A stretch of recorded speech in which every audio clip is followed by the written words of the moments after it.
The Portland Timbers lose 4-1 at PayPal Park to the San Jose Earthquakes, and it was a marquee win for new head coach Bruce Arena in his latest stop in MLS. And this was a game the Timbers had their 7-game unbeaten streak confidently snapped within the first 30 minutes because although they were the better team for the second 45, and I will play devil's advocate later in this post-game report, when you go down 3-0 in the first 30 minutes, you're going to lose the game. We lost the game in the first 20 minutes because we came out and thought we were the best team in the world, and we thought it was going to be easy, and we thought we'd just play with the ball, and we thought we just couldn't.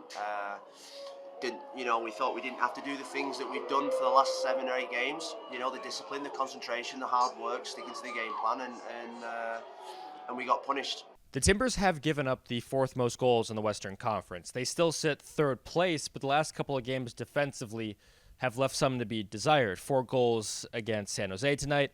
They gave up 3 goals to LAFC in the last home game, 2 goals to the Galaxy and SKC in the last couple.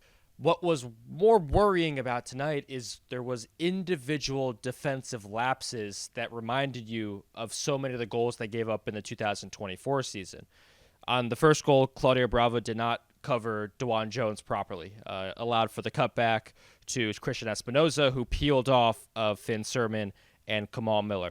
And I know what a lot of fans are thinking. They're going to blame Max Crepeau. They're going to blame Claudio Bravo. I thought Kamal Miller and Finn Sermon probably had their worst game as a pairing together. They should still start against SKC together next week. Do not get me wrong. But on the second goal, I have it written down here, it was a defensive lapse by Finn Sermon. He stays next to Oseni Buda instead of following the runner. And then on the third goal, Kamal Miller, he goes all the way up into midfield, and center back is more often just a battle of the real estate than necessarily the individual duel out wide. Kamal Miller knows more about defensive soccer than I will ever know. But the positioning just left something to be desired there.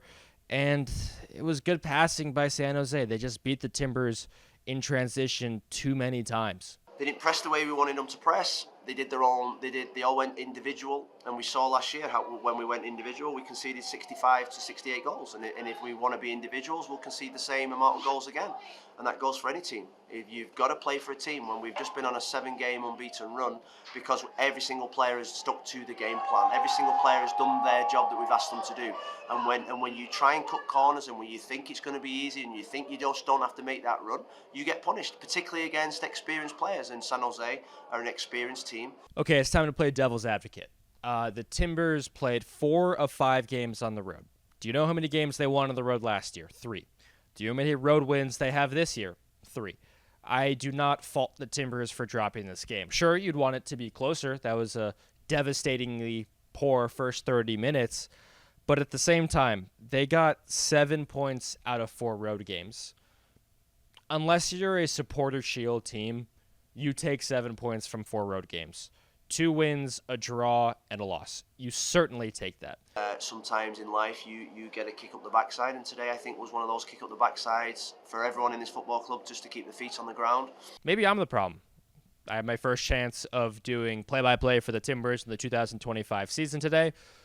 It went well, I had some decent calls, but nobody really wants to see the local broadcast highlights of San Jose scoring 4 goals.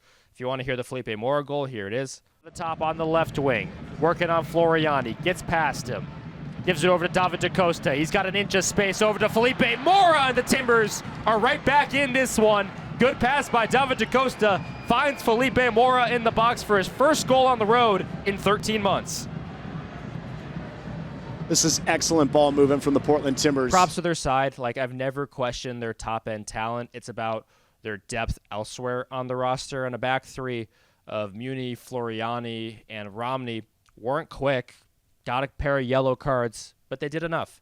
If there is a bright spot from the 11 that started this game for the Timbers, I thought David DaCosta was pretty good. He was picking up not unusual spots, but a more defensive position, because the Timbers' best chance at chance creation and ball progression is with the ball at his feet. I feel so confident when there's 2 or 3 players around David DaCosta and his ability to get around them and go forward.